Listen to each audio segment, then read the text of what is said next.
안녕하세요. 이상큐브입니다. 그동안 보류되었던 터키의 T-129 공격 헬기의 수출이 재개될 예정입니다.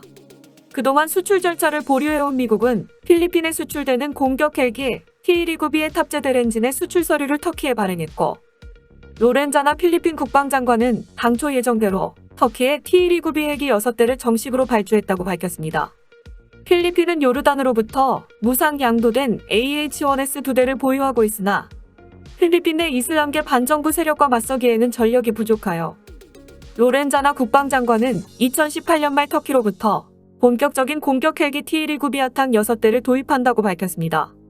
하지만 미국은 터키의 S-400 도입을 문제 삼아 T-129B 헬기에 탑재할 엔진인 LHTC T-800의 수출 절차를 보류했습니다.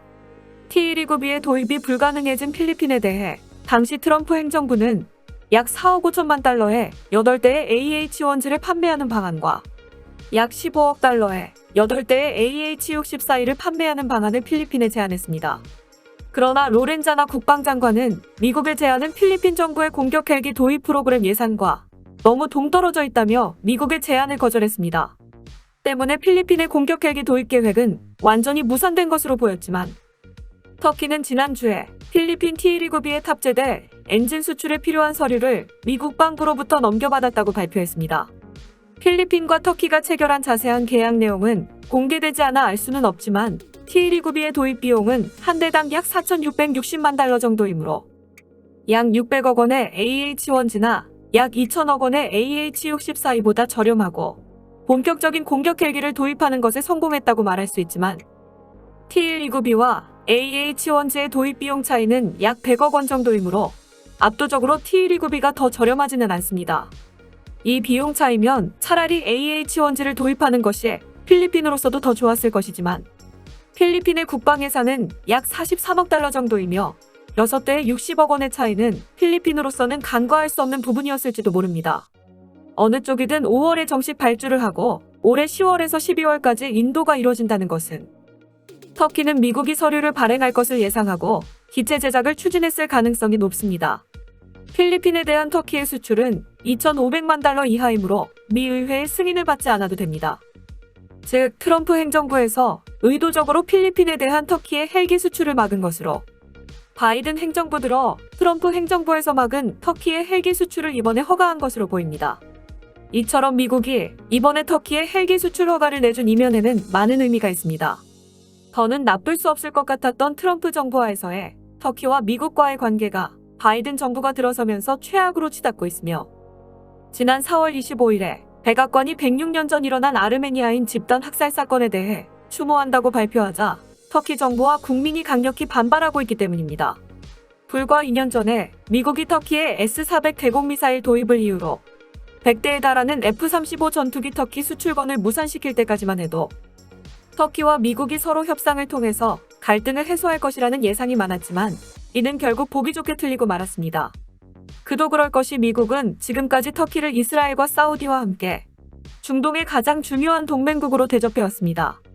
심지어 몇몇 사례에서는 이스라엘과 사우디보다 터키를 더 대접해준 적이 있었습니다.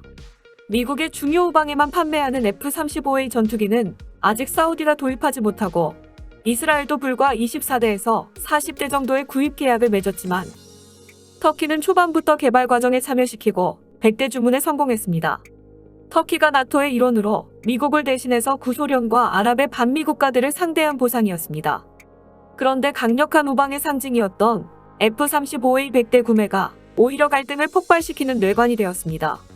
2018년 8월 미국의 트럼프 대통령은 터키가 러시아에 S-400 대공미사일을 도입한다는 이유로 터키의 F-35A 수출을 금지하는 국방수권법에 서명하자 터키가 이에 강하게 반발했고 터키와 미국의 관계는 이때부터 돌이킬 수 없는 파국을 맞게 된 것입니다. 물론 이런 상황에서 터키와 미국의 갈등을 봉합하려는 시도가 없던 것은 아닙니다. 가령 지난 2월에 터키 정부는 미국의 대형 로펌과 로비 계약을 체결하여 F-35A 전투기 판매 허가를 위한 로비 활동에 들어가기도 하고 터키 국방장관이 S-400을 꼭 필요할 때에만 쓰겠다고 선언하기도 했습니다. 하지만 미국은 이런 제안을 모두 단호하게 거절하고 이번에 터키 국민의 자존심을 건드리는 아르메니아인 학살 문제를 공개적으로 언급한 것입니다. 당연한 이야기지만 미국이 이렇게 터키의 협상을 거부하고 공개적으로 자존심을 건드린다고 해서 터키가 최강국 미국을 건드릴 수 있는 것은 아닙니다. 터키는 코로나19 팬데믹 이전에도 경제가 크게 후퇴한 데다 관광 산업이 괴멸적인 타격을 입어 국력이 많이 쇠약해지고 있기 때문입니다. 그렇다고 해서 미국이 일방적으로 터키를 때릴 수 있는 것도 아닙니다. 미국의 아킬레스건은 터키의 인지를리크 공군기지에 있는 약 50발의 B-61 전술핵 폭탄입니다. 미국은 1960년대부터 MPG라는 조직으로 나토 산하의 5개 국가에 미국의 핵폭탄을 배치하는 핵공유 체계를 만들었는데 이 배치 국가 중 하나가 터키입니다. 핵전쟁 시 터키 공군의 F-16은 미군이 관리하는 이 핵폭탄을 장착해서 미국 대신 핵공격을 할 수 있습니다. 하지만 이렇게 사이가 나빠졌으니 이런 핵공유 체제가 잘 돌아갈 리가 없습니다. 그런데 무작정 핵무기를 빼자니 터키 국민의 반발은 불보듯 뻔하고 그냥 놔두자니 미국으로서는 여간 불안한 것이 아닙니다. 이 때문에 지난 2019년 바이든 전 부통령과 마이크 폼페이오 전 국무장관들이 대표단을 꾸려 터키의 에르도안 대통령과 면담을 진행했으나 이렇다 할 성과 없이 현재까지도 미국은 터키와 화해하지도 못하고 그렇다고 터키에서 핵무기를 빼내지도 못하는 애매한 상황이 지속되고 있는 상황에서 이번에 바이든 정부 들어 터키에게 헬기 수출을 허가하여 화해에 손을 내민 것입니다. 터키는 그동안 T-129에 들어가는 엔진의 허가를 내주지 않자 직접 헬기용 엔진을 개발 중입니다. 지난해 11월 외신들은 터키가 서방 세계에 의존하고 있던 터보샤프트 엔진을 개발했다고 외신들은 일제히 보도했습니다.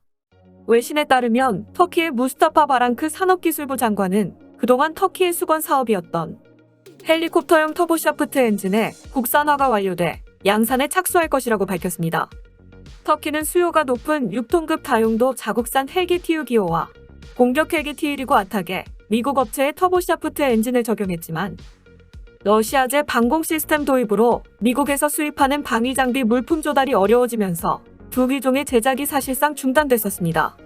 특히 TU-기호는 터키군의 도입이 확정된 뒤 터키의 동맹국들에게도 제한되었고 T-129는 파키스탄으로부터 30대를 수주하고 필리핀도 이 비행기에 흥미를 보였기 때문에 시급히 엔진 공급 문제를 해소하지 않으면 모처럼 해외에서 수주한 헬기가 모두 취소되는 상황에서 터키가 희망을 건 것은 터보샤프트 엔진의 국산화였습니다. 터보샤프트 엔진인 CTS-804A를 자국산 엔진으로 대체하는 프로젝트가 2017년 시작되면서 개발을 앞당겨 완공을 서두르게 됐지만 터키는 터보샤프트 엔진 개발 경험이 없어 설계에 시간이 걸릴 것이라던 해외의 예상을 뒤엎고 자국산 터보샤프트 엔진인 TS-1400의 전개발 공정을 3년 만에 완료하였으며 이 엔진은 바로 양산될 것이라고 바랑크 산업기술부 장관이 발표해 주목을 받았습니다. 이미 다용도 자국산 헬기인 TU-기호의 엔진 통합이나 테스트는 끝난 상태로 지금은 터키의 공격 헬기인 T-129의 통합을 진행 중인 것으로 알려졌습니다.